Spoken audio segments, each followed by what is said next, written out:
Good morning, everybody. It's great to see you. Thanks for joining us. Make this last day of COCA-I the very best ever, and to get your morning started out right, we are very privileged to be with Beth Allison. Yes, you may recognize she has the same last name as that amazing Travis, who was with us yesterday, and of course, Travis has another session today. It gives me a great honor to introduce Beth and to have her as a part of this conference. Beth is a former executive director of summer camps in Ontario, Canada, and a co-owner of Camp Hacker, and one of the founders of Go Camp Pro with Travis. She is currently a consultant, author, trainer, and one of the hosts of Camp Code, which is a podcast dedicated to leadership training. After 40 years in camping, she is passionate about building community and self-esteem and teaching young adults to live purposeful lives. I love that, Beth. Welcome. We're so glad to have you. So take it away. Thank you so much. And please don't call him the amazing Travis Allison to his face. He will be far too difficult to live with. But I also think he's pretty terrific. So hello, everybody, and welcome. I'm so glad to be able to join you on your last day. I have no doubt that your heads are already exploding with all of the new ideas and the information, and you're going to take weeks to process everything you've learned. But I hope you've got a little room left to work with us today to really start to think about transitioning those people from your leadership programs to your staff team. So today's topic was actually given to me by the organizers of COCA-I. So I'm assuming that's because for some of us, likely all of us, there can be struggles attached to that transition period of those first year leaders who were once likely LITs or CITs. Maybe you have a different name in your organization. Or for those folks who are new to you and new to staff, but haven't had that opportunity to do some training before they get to you. So whatever the case, chances are you've experienced an issue or two having folks make a successful progression into that leadership role. So if I were to ask you what some of these issues are that you've encountered with unsuccessful, not smooth transitions to staff, what would you say? So in a one-word answer, could you throw those into the chat for me, please? What are some of the issues that you've encountered with those people coming onto staff for the first time where the transition hasn't been quite as smooth and wonderful as you would hope? So just throw them in there. One word would be great, just so we can get to sharing a little bit, please.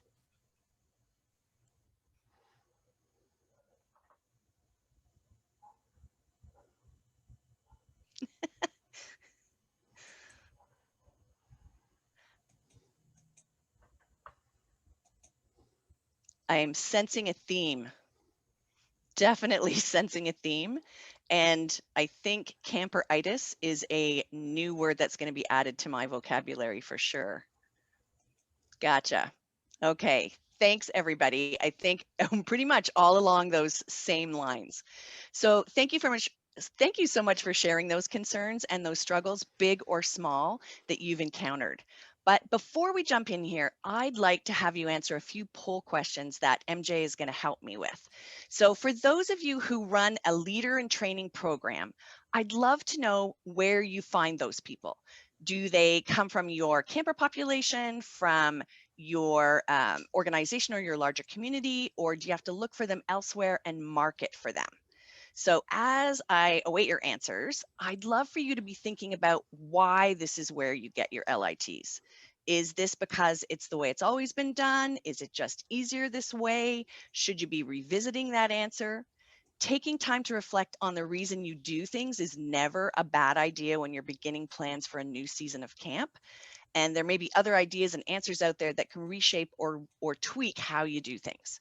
So MJ, whenever you've got those answers for me, that would be great. We're sitting at about 50% right here, so I'll give it about 15 more seconds for people to go through, finish that. Great, thank you so much. So for me, no matter where you find your LITs, preparing them to transition to staff is still the same. Your answers are just going to help us all understand each other a bit better and are also going to come in handy in a little bit as we move on. All right, I'm giving it 5, 4, 3. Okay. Yep, would like me to share the results? Yeah, that'd be great, MJ. Thank you. Okay. All right. So we've done all the polls. Fantastic. Okay. So we recruit the your LITs or CITs. The vast majority are growing your own. And nobody's really looking outside the organization for those. Okay. No right or wrong answers, just looking for information. So how long is your LIT or CIT program? So we've got, I'd say the biggest number there would be 1 week, but some of you only have a couple of days or you don't run one at all. So I want you to think about that. Is it a separate program altogether? Are they doing on-the-job training plus leadership lessons? Are they just shadowing and helping frontline staff? What sorts of lessons are they taught during training and by whom? All kinds of questions you should be asking yourselves as you prepare for 2021. For number 3, do you have an application and an approval process to become an LIT or a CIT? Overwhelmingly, yes, that's great. For the 17% of you that said no, that you don't, we're going to talk a little bit more about that. So that's great. So how are you choosing who are those LITs? Are they accepted into the program because they register? Do they apply? Is there a screening process? And what does that entail? Do you interview them? Is it expected that they'll automatically transition from camper to staff or to LIT to staff? And are they guaranteed a staff position with you if they complete your LIT program? Again, all these things I want you to be thinking about at this time of year. And our very, very last question, how long is your staff training? So for this question, I'm referring to that actual staff training, not your training with your CITs or your LITs, but of course the ones who are going to be staff with you in 2021.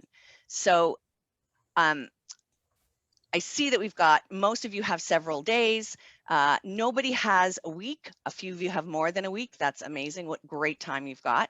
And doing online training program, also great. Wondering if some of you, and we'll talk about this in a bit, do a bit of a hybrid of both. So if you don't mind, we're going to have you change your name to reflect the answer that you chose for number 4. So if you can pick, MJ, do you want to explain how they can do that for you to make that easiest?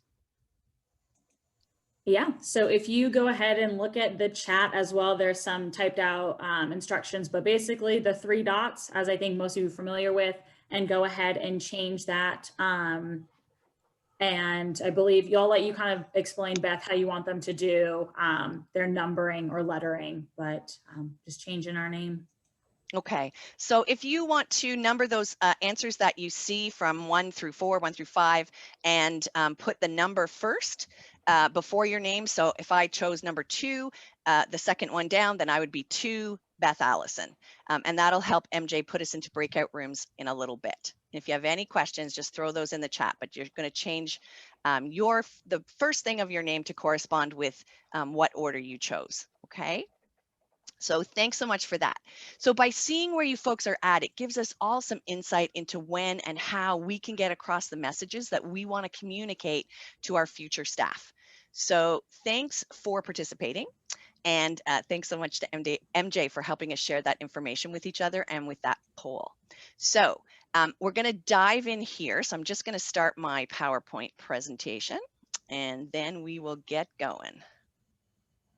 Okay. Great, perfect. Everybody can see that? All right.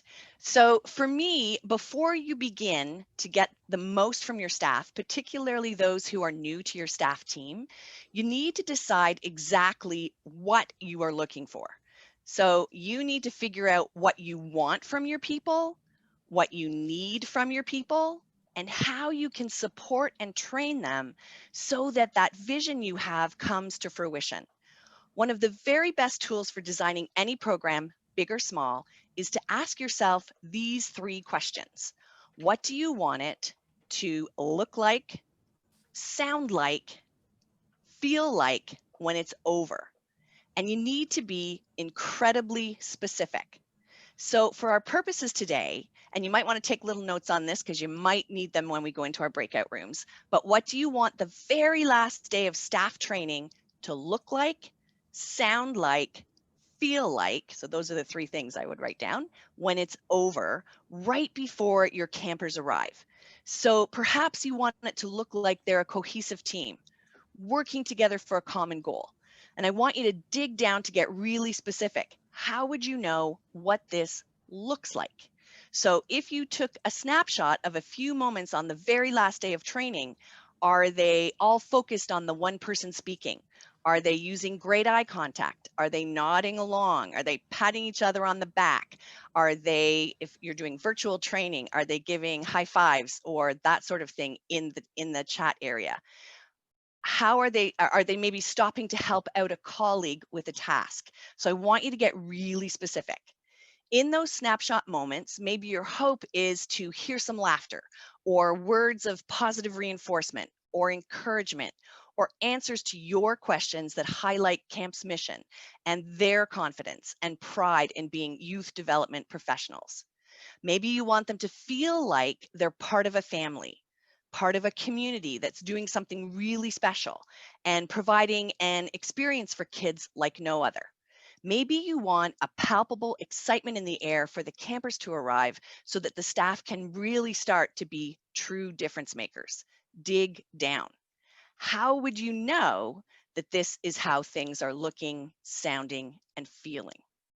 And once you have these answers, you now need to figure out what you need to include in your training and in any preparations to get you there. So for example, if you want your staff to feel like they've accomplished something, you need to insert intentional opportunities to measure goals throughout camp. If you want them to be a close-knit family, you have to build in time to team build and connect every day of your program. If you want your people to put campers first, you need to teach them about the lessons of servanthood and create lessons that focus on putting other people's needs before their own.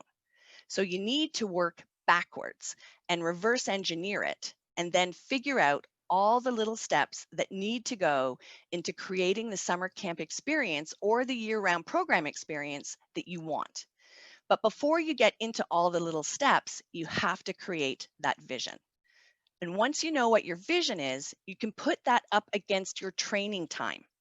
How much time do you have to train your people? Well, you've all answered that already. So how can you fit in all the things that you want to accomplish?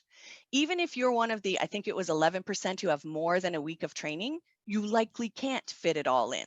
So what do you need to include before, during, and after training to get there? Reverse engineer it.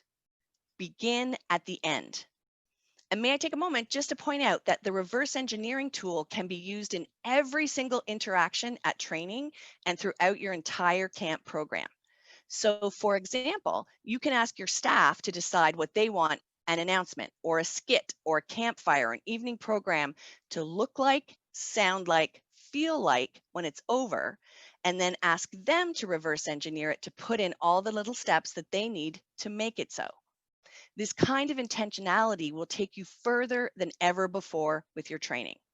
Reverse engineer it so you're very clear on your vision. And we're going to work on this tool together a bit in our breakout rooms, but not quite yet. So in order to get all those little steps right and in the most effective order, we have to make use of one of my absolute favorite training tools, and that is front loading. Utterly invaluable. And if we can front load as much as possible, we can help our people to make the best decisions, to arrive prepared, to understand what we need and what we want from them. And of course, it always lets them know that we care. So in order to get the best from your staff and give the best to your staff, they need to understand things like, what do you want from this experience? What are they going to get out of it? How will it benefit them now and in the future? This kind of information is going to create buy-in for what you're trying to accomplish. They need to know that they're going to be safe, not just physically, but mentally, socially, emotionally. And they need to understand why all of this matters. So for me, there are 3 rules to front loading staff and for preparing them for that important transition from your leader in training to your leader, or your camper to your leader. So for me, these are the 3 C's, and they are connect, communicate, and commit. So for all of those folks who are transitioning to becoming staff members, how can you reach out and connect with them? Not just once, but consistently and with purpose, starting right now. What and how can you communicate with them? And then how can you inspire them to commit to your mission and to your people before they become staff? So I'm going to give you just a few examples of front loading using those 3 C's before the official start of any of your staff training. So you could send out fun polls to have them learn more about each other. Create online content space for them to share their excitement, their concerns, their ideas to making their camp experience absolutely amazing. You can start sending out Instagram posts or emails or tweets to your people regularly about what your leadership team is working on to get ready for them and why. You can send out information about what they'll be learning in training weeks before all of it begins. So as soon as they are hired, you want to start getting that information out there. You can send them articles to read, or TED Talks or podcasts about leadership or other pertinent topics. So keep them short and keep them really relevant to what they're going to be doing. Continuing to send these little messages highlighting your excitement for training, the week, the days, and the day before to get them not only pumped up for what is to come, but also in the right headspace is going to get you further than anything else you can do to prepare them for that transition. Why not find fun or meaningful photos from camp and add hashtags that highlight your mission? So, for example, difference makers, or maybe hashtag leadership is action and example. In case you're concerned that you just don't have time for all of this idea of using social media to help new staff focus on that transition to this very important role, to get them excited and on the same page is also a job somebody else on your team can do with the right front loading from you.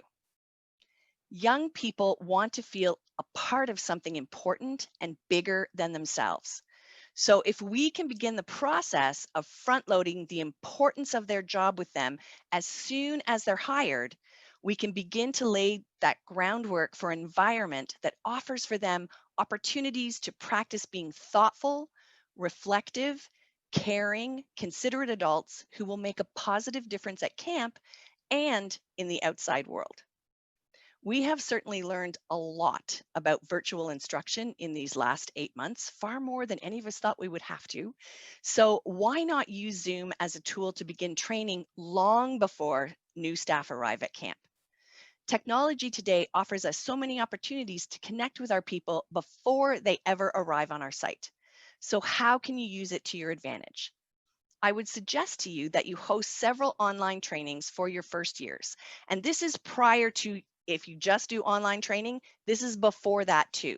So maybe offer them one 3 months before, maybe one 2 months before, and then 1 month before.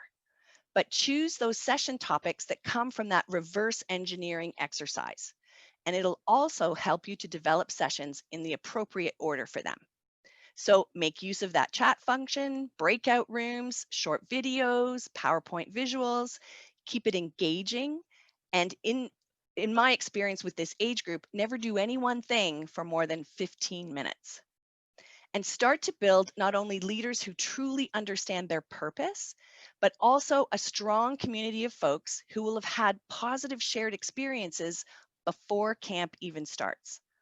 And in between those online trainings, be sure to continue to send out all of those front-loading ideas that we highlighted just a few minutes ago. So for example, your first session could be, what does a great leader do?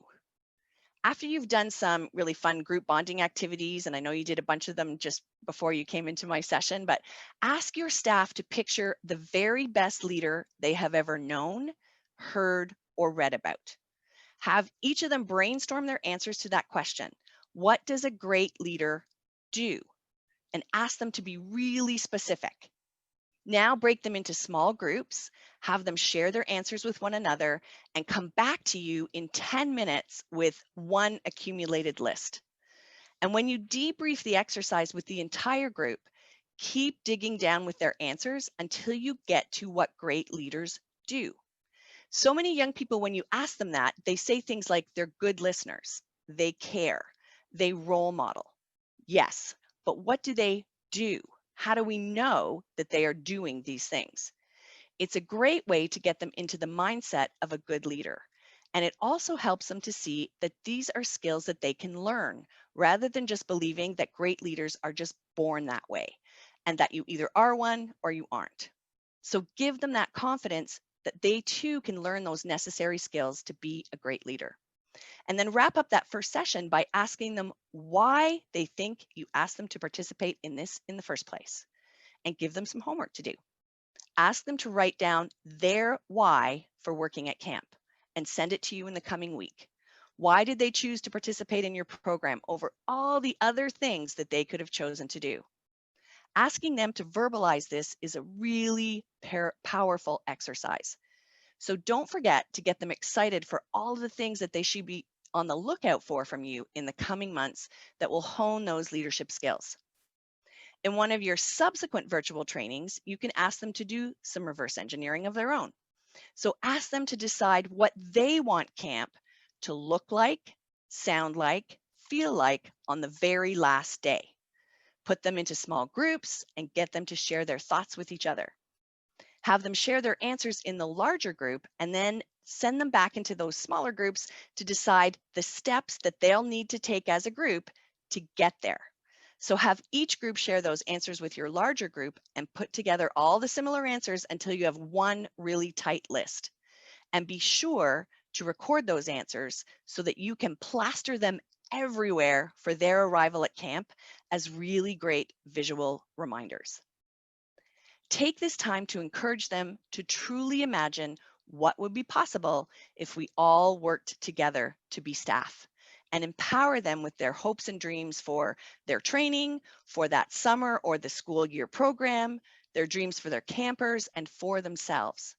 By offering these types of opportunities, we're letting them know that we are here to support them, that we care about them as individuals, and we want them to have an amazing experience. We also need them to understand that this is a job. So perhaps this is your third virtual training that you can do ahead of time. What does it mean to be a youth development professional? And again, ask for their input. Instead of giving them the answers, if you ask for their thoughts and allow them to be heard, you're going to get much better buy-in. And again, you can do this in small groups and then debrief it as a whole. So you want them to think about questions like, what does it mean to be staff? What do they think the consequences should be if they fall short of that? How do they believe you can help them and support them through this? And of course, you're going to offer your thoughts on the ones that they may miss. It's a great way for them to understand your expectations and your why for doing camp before the campers ever get there. And this is also a session that you could choose to run the summer before as they are finishing up that LIT program. So highlighting expectations of your application process, your hiring process, all of those things. As much as you can, front load, front load, front load. So setting expectations before they become staff is one of the most important things that you can do for your people and your own sanity. So, for example, they need to hear from us that this is possibly one of the most important jobs they will ever have, and that it comes with serious responsibility and expectations. So be sure that you set aside some time during training to have open and honest discussions with your staff about lots of things, but this one in particular. Hearing that this is a hard job, that it may be the hardest job they'll ever have, isn't something they should be hearing for the first time when they get to training. It should be on your website, on your applications, in your hiring process, or hopefully you've talked about it with them the year before when they are LITs and the year before that when they are campers. But you want to take time to reinforce this message. And hearing from returning staff who've been front-loaded and prepped to share is incredibly impactful. They're going to listen to those staff that they've looked up to or are just a few years older than they are a lot more than they're going to necessarily listen to you. So why not have a few people talk about how hard the role of summer staff can be, but have them end, and don't forget this part, with the reasons why they're back and why they love it so much. And at the end, you can ask the staff what the decision to be on staff means. What are they giving up? Make that list together. After you hear their answers, explain that saying yes to camp means that they're going to need to say no to other things, like seeing less of their friends during the summer, for example, or being on staff means they're no longer campers. What does that mean? What does that look like? There are choices to be made. And they need to hear that camp means sacrifice, and there will be days when it seems more than they can handle. So now you want to have other more senior veteran staff prepared to share ideas of how they can get the best out of that camp experience. You may even want to ask new staff for their ideas. Hearing this from one another is really effective. So as you heard in the beginning from Jennifer, I do a podcast with two very brilliant women, Gabrielle and Ruby Compton, and it's called Camp Code. And it's all about staff training for summer camp. And we are in our 8th season, and it's all free. And you can find the podcast on iTunes or wherever you get your podcasts. So for more information on nurturing youth development professionals, I want you to look up these episodes. So we have episode 7 and episode 32. And they both deal specifically with this for more ideas than we have time for today. Helping first-year staff transition isn't something that you have to do alone. We already know that this generation of staff wants nothing more than to do something that matters and to be a part of something special. So while you're working on ways to create real difference makers, be sure to use your return staff to help you teach during training, all the lessons, big and small. So front load ahead of time before they get to camp with your return staff that together you're all going to be training the new staff. And that, of course, you'll also be providing new learning opportunities for those returning staff as well. You want to teach your veteran staff to model the desired behavior that you're looking for in your new staff. So even though they may be, for example, able to literally roll out of bed and be at flag or at breakfast for your very first session of the day during staff training, completely ready to go in under 2 minutes, you need to explain that new staff can't pull that off. So you need return staff to help role model getting up a few minutes before the bell, making sure they have their pens and their binders and any other supplies that you require for the morning. Have your return staff take notes during all of their training sessions, even if they could teach some of it themselves and they don't necessarily need the notes. They're role modeling how to be a successful staff member. Ask them how else they think they can role model for your first year staff, like not sitting with their friends during sessions, but with new people. Asking new staff how they felt after that last session, or if they have any questions about what you all just learned, or inviting them to do something fun with them between sessions, like play back pocket games.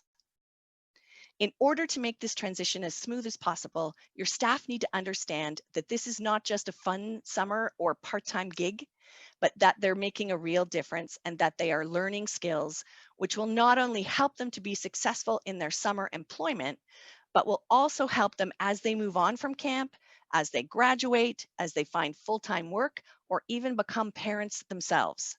So in order to reinforce all of their hard work, why not get people outside of training to appreciate them and all that they're doing to prepare for the campers? So front load with some of your great alumni and their parents, the ones that people really know and recognize are going to be the ones that have the most impact. And let these people know that throughout training, staff will be posting on social media about what you're learning. So put your staff in small intentional groups so that once each day or several times if you have a large staff or several times a day if you have only a few days of training, That one group is posting on all of your camp's accounts, Facebook, Instagram, Twitter, all of those things. Set them up at the back of the session area if you're doing in-person training, and let them know that they have the privilege of sharing together on behalf of all of your staff. So you want to front load with all of those people that, as you're explaining this idea, by asking them to share things they need to remember while they have this responsibility of representing camp. And the alumni and the parents that you front loaded with can be ready to respond either in real time or at some other time during the day. And at the end of the session time, when you've been having a group post and a group tweet, ask your tweet team to read any of those responses or feedback that they've received. And I would also make time after a meal or sometime later in the day to read the other responses that have come in after the session. Hearing from the outside world helps them cement deeper connection to their roles this summer, and it makes them feel like people outside of camp understand what they're working so hard to accomplish. Having those daily tweet teams that are getting out your message of training also really instills in staff the idea of how they can use social media for good. It's an opportunity for them to change that narrative that's so often out there that young people just don't care about anything other than themselves, which is going to go a long way in cementing the idea of them being true difference makers and taking their roles really seriously. And you may even want to introduce the idea of creating tweet teams by asking the staff to brainstorm those hashtags that they would like to use over the course of camp. So give them the reverse engineering task of creating hashtags they hope will tell the positive story of your summer together, and then use some of those throughout training and even throughout the summer. So just a few closing thoughts before we send you off in your breakout rooms to do some work. If you raise your own LITs and your own staff, and it certainly sounds like the vast majority of you do, if they come from your camper pool, don't wait until they arrive in any of these trainings to begin front loading expectations. So many of us grow our own staff members, and that can be a wonderful thing. So begin to prepare your people to be on staff when they are campers. Meet with all those appropriately aged campers the summer before they would do an LIT program. Answer questions about the program, set expectations, explain how your application process works to become an LIT. And if you don't have one yet, I really strongly suggest that you create one. Having them go through the process, filling out an application, being interviewed, or better yet, participating in an LIT day where all hopefuls attend a whole day together, programmed with well thought out and intentionally sequenced get to know you activities, adventure programming initiatives, and so on, can not only show what potential's out there, but it can also set the stage for future training and help them understand the importance of the job they will one day hope to hold. And this can absolutely be done online as well in a pandemic, or if your LITs just live too far away to be able to gather. And the same, of course, can be said for your staff applications. Is there a process they have to go through to work at camp? Does it include an application, written, video, audio applications, so you're applying to all learning types? Does it include interviews or a staff hiring day? Does it require applicants to hand in a creative project, answering a specific and different question every year, creatively, in any manner that they choose? This is a great exercise to have them reflect on the reasons why they want to serve at camp, and they'll work really hard to make this a reality. So while they're still campers, so that year before they could become a CIT or an LIT, why not create a mentor program? Someone they can check in with periodically but consistently throughout their stay at camp, and then front load those mentors really well with your expectations. Have them pair up with a more senior staff member for a day to shadow them and observe, and then debrief what they saw, what they learned. Run your very first leadership session with them. Ask them to work together to create a program for the rest of camp. Get them to practice decision making. And then, of course, you want to be able to debrief and encourage some reflection. Do what you can to set them up for success in the summers that you know and hope are going to follow.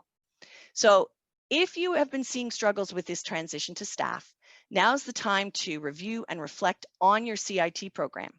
Does it need to make some changes? Additions, subtractions, reverse engineer all of that. And I would suggest that you connect with other camps in COCA who run CIT programs and ask if you can bend their ear a little bit and how do they do things.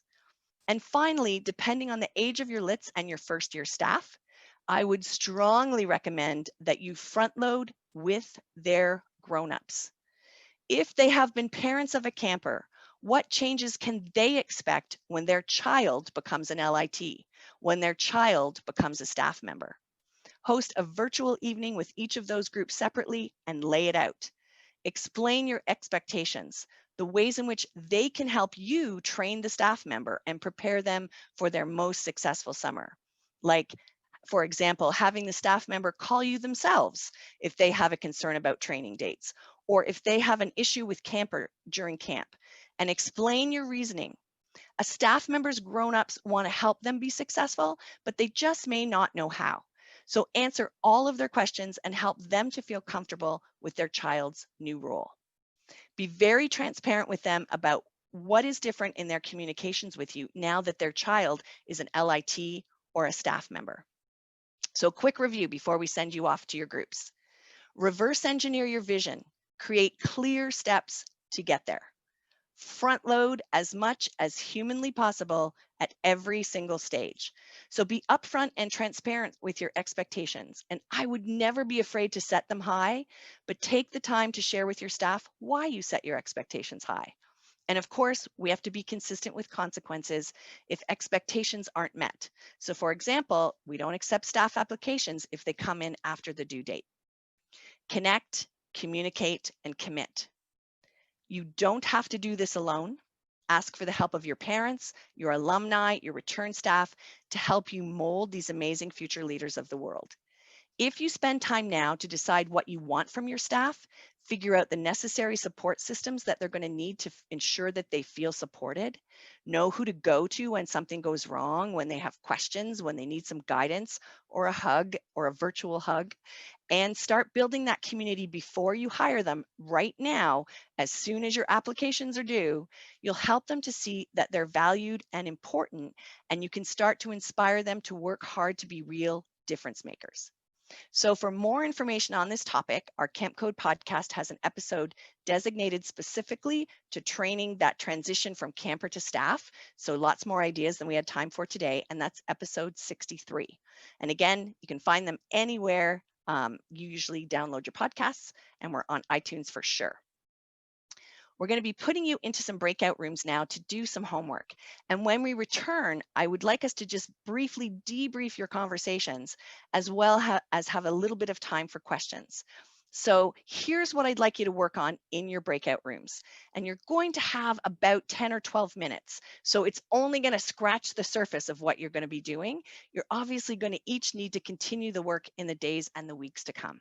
So what do you want the last day of training to look like, sound like, feel like right before your first campers arrive? And I want you to be incredibly specific. What do you need to put into place to get there to those all of those answers? And what do you need to teach them before, during, and after training to get there? So the order and the real specifics of all of this is stuff you can work on in the coming weeks. But if you could also please just choose one person who will succinctly share with us all the brilliant observations, maybe in one sum up sentence, or an idea that you came up with that we didn't talk about today. And we'll put you into the breakout rooms now. You can message me directly if you have a question while you're in that breakout room. And please look for the 1-minute warning that will send you back into our whole group together, just so that you can wrap things up. So if you have any questions, let me know. Otherwise, I'm going to turn it over to MJ to put you into those breakout rooms. So I believe I have everybody in a breakout room. If when I hit that button, you're still in the main page, just let me know what number you correspond with and we can put you in that room. But if we're ready, I'll go ahead and open those for you. Thanks, MJ.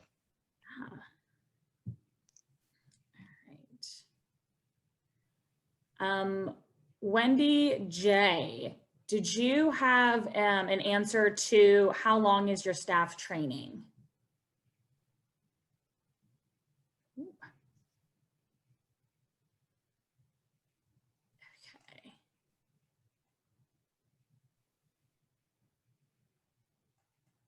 Okay, looks like once we get Wendy's answer, we'll have everybody else assigned to something. Sorry, All it's good. Wendy. Hi.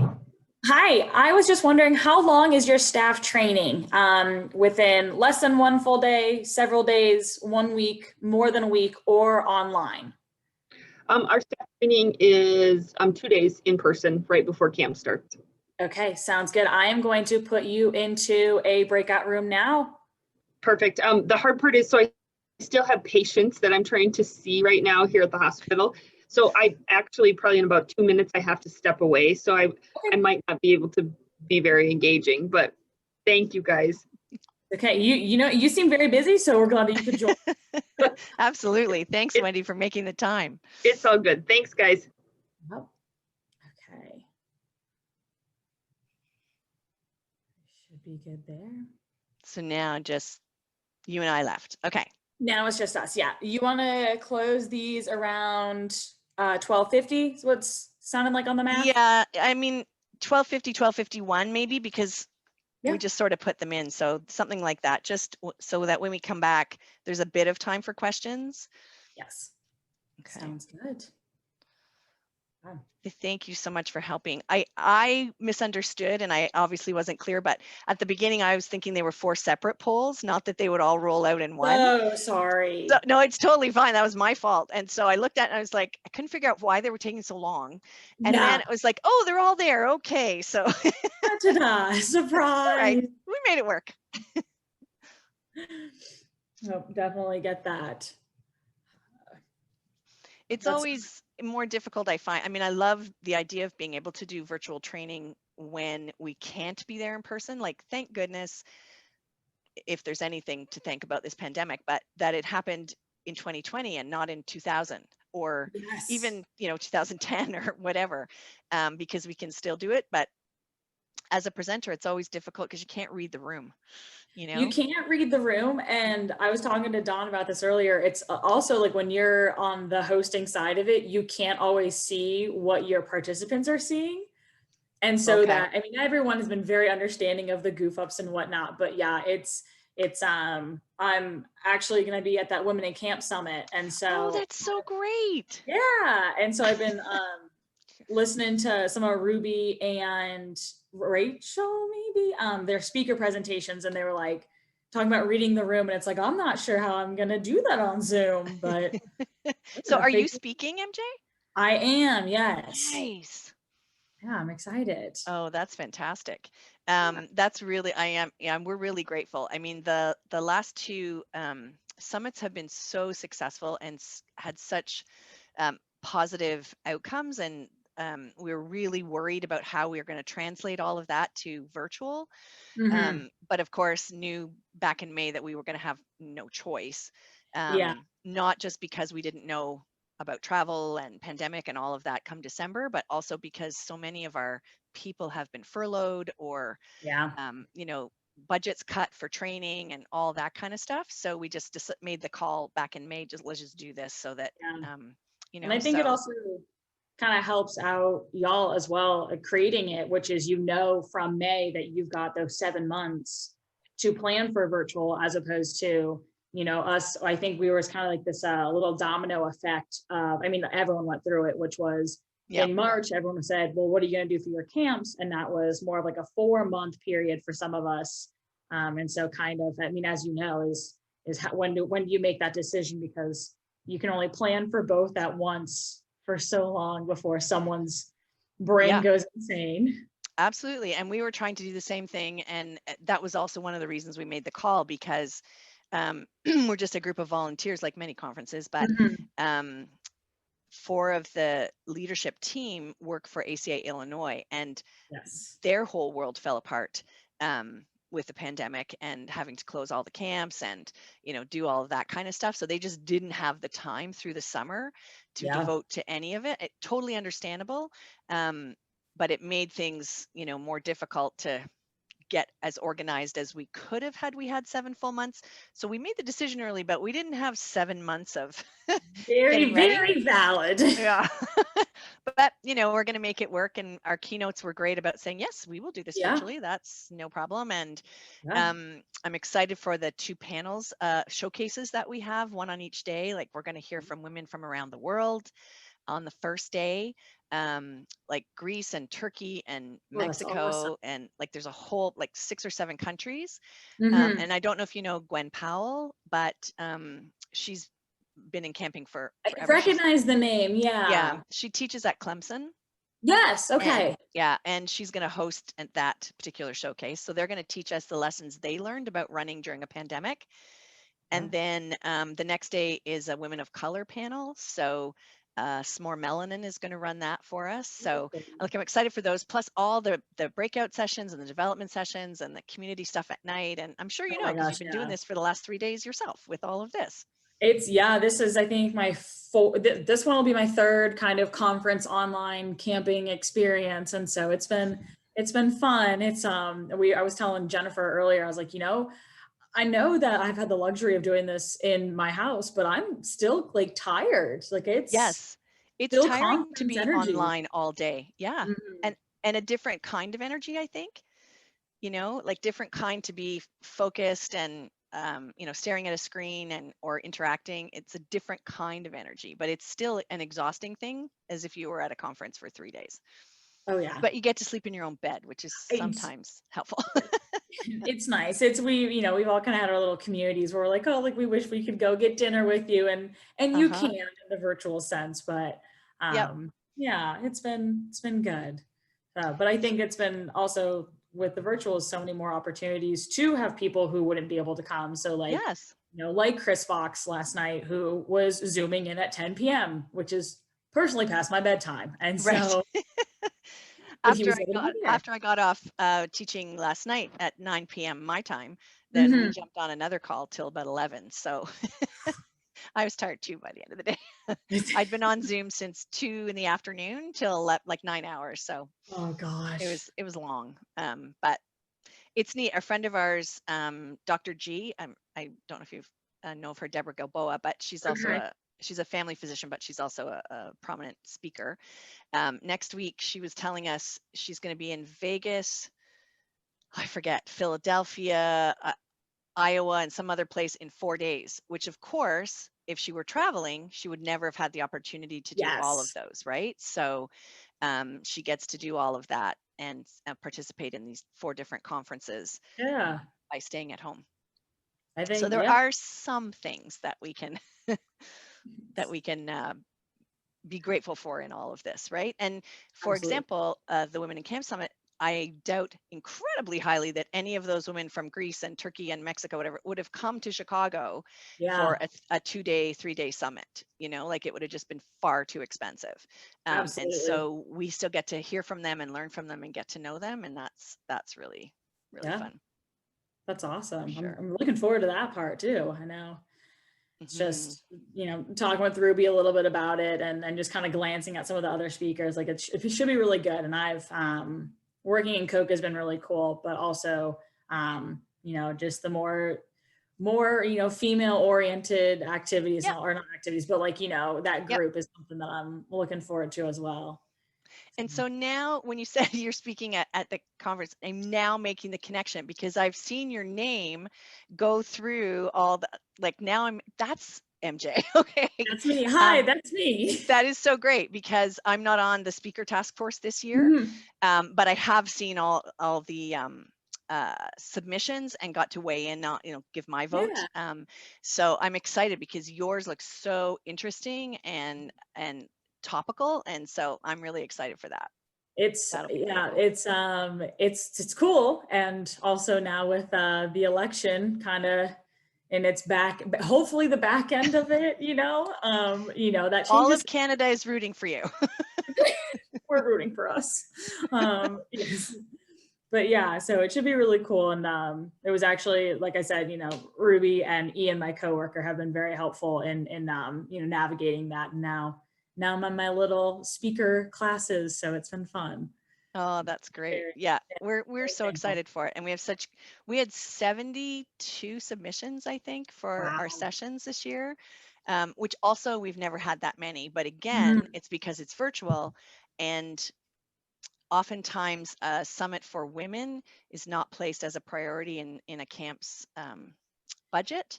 Yes. So this allows us to have more people speak or more people offer to speak, Yeah. which is really, it's exciting too. So I'm looking forward to it. And it's a totally live event. Like, you know, that Oh, part's it's exciting too. yeah, it's going, it's happening.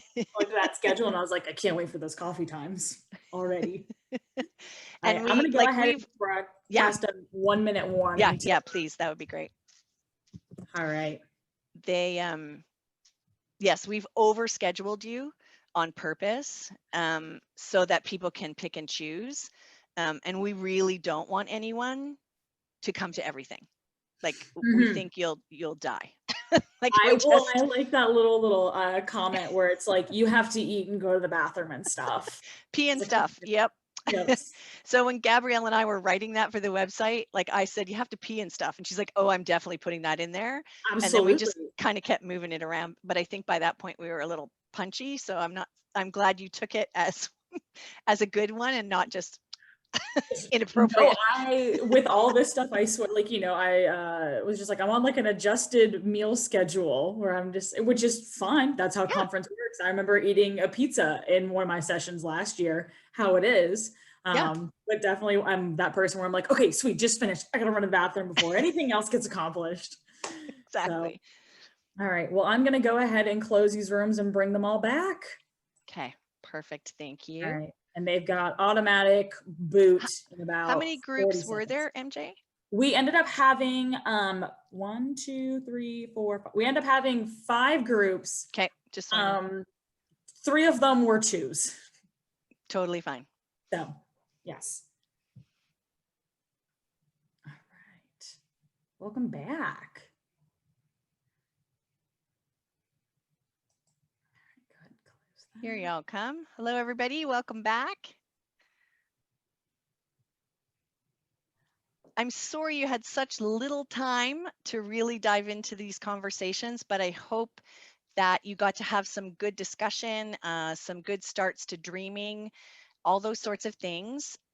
I asked if one person could kind of be prepared to share something brilliant that you talked about, or a really great question that you had, or a good idea that you had. And I'm wondering if folks could then, those 5 people that were chosen for that, could just pop that in the chat. So any things that you would like to share that you're like, oh, this was what we all kind of went, yes, that's my take home for today, or I hadn't thought of this and now I really have to, or we thought of this great idea that we can do, and maybe share that so that all the other groups can hear a teeny little bit of your brilliance in your conversation. So if you can just take a minute to do that, that would be super.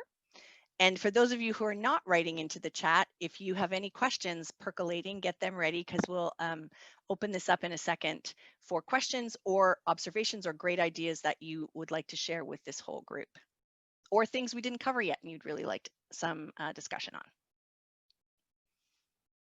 Okay.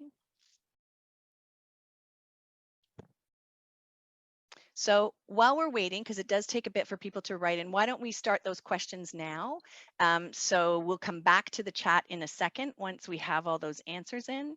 But are there questions that anybody has? Thanks, Katie, for getting us started. I appreciate that. Or are there things that you would like us to talk about in the few minutes that we have left together? So I'm guessing you can just unmute yourself and ask your question.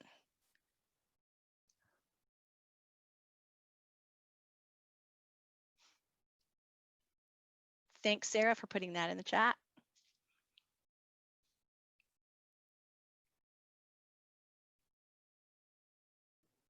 We were talking a little bit about this in our group, and I just had the question because we keep going back and forth on this of whether or not we should have our campers take a gap year before becoming LITs, or LITs take a gap year before becoming staff.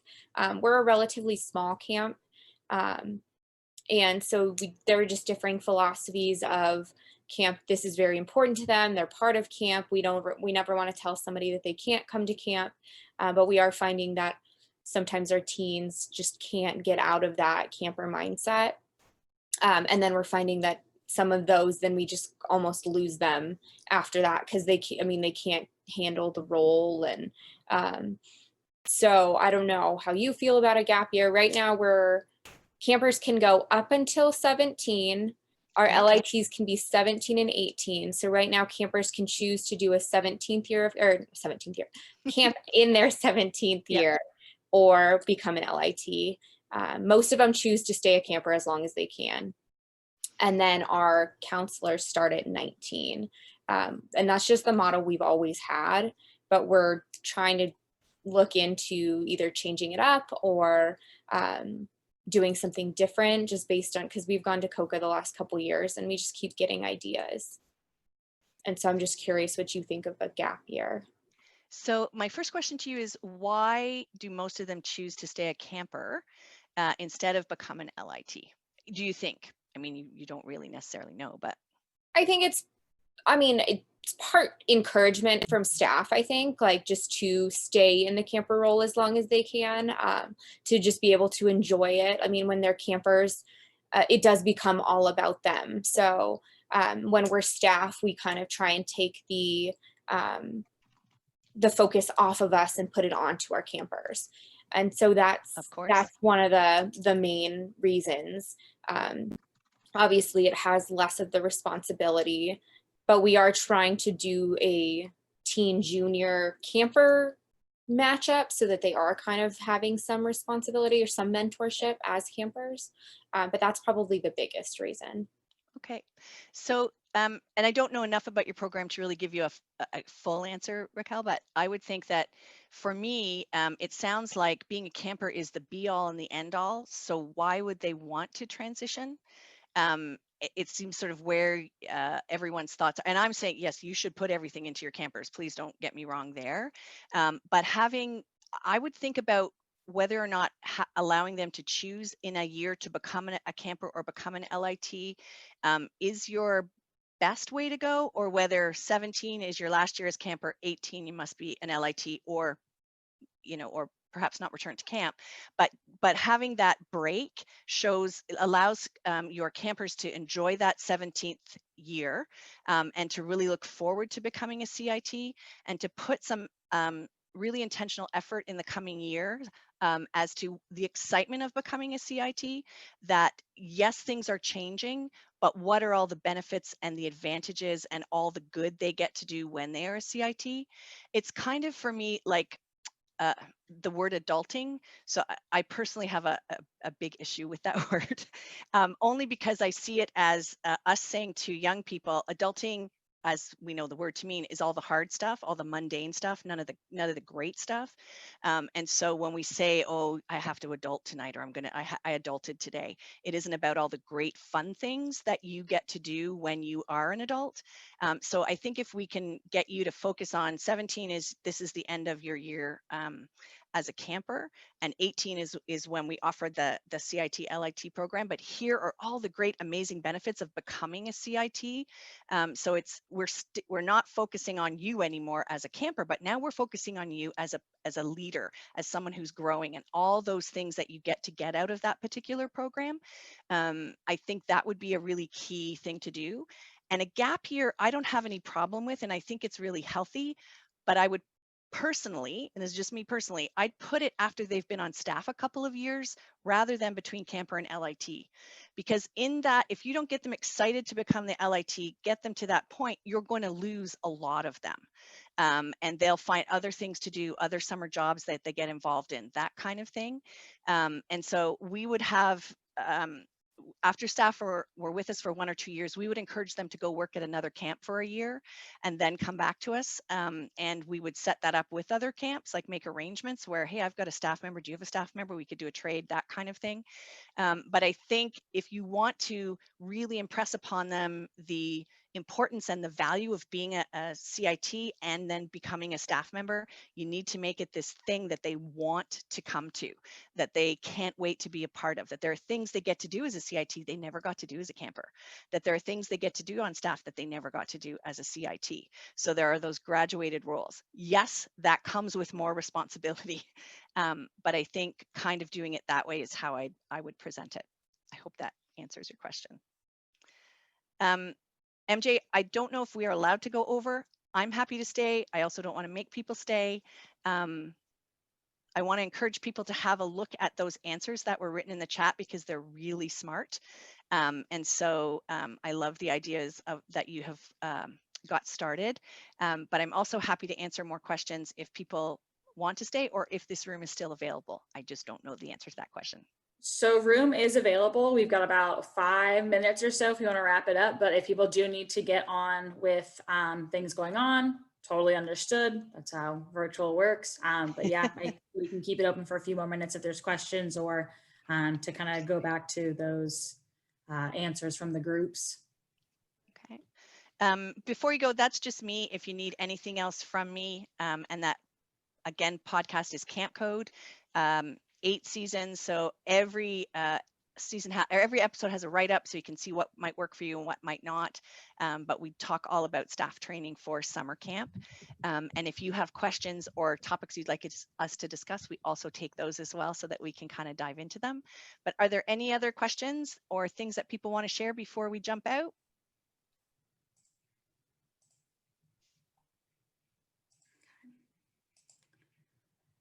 All right.